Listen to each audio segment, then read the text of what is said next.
Right now, I'm creating narrative films, and I feel like my approach to creating films is very grounded, very realistic. That's kind of like my style as a director. I'm always telling a story that gets to people's hearts and either makes them cry or just make them ask so many questions after they're done watching. Most of the time, I create things based off of what has actually happened in my life. My very first film actually was called We Gather, and it was about me, my mom, and my brother, and how me and my brother found out she had cancer. So that touched a lot of people's hearts, and everybody tells me, like, you gotta keep doing this, you gotta keep doing this. I'm like, okay, cool. I'm actually in that risk right now. I am currently crowdfunding for my next project called Kali.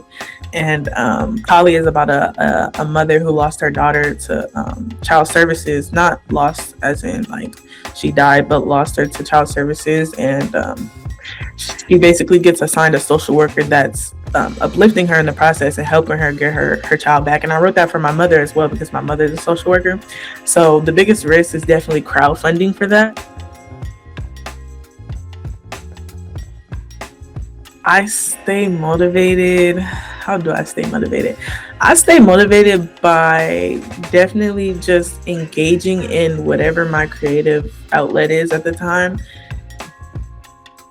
For me, like sometimes I'm doing this for this and I'm doing this film for that and I'm making this event for that, but sometimes I'll just go back in and do something fun, something with no boundaries where I don't have to follow the rules. Like I want to write a script, I'm just gonna write it out how I want to write it. Like, just to cater to my creative juices, and sometimes there's some instances where you have to be creative, but it has to be like discipline within that creativeness.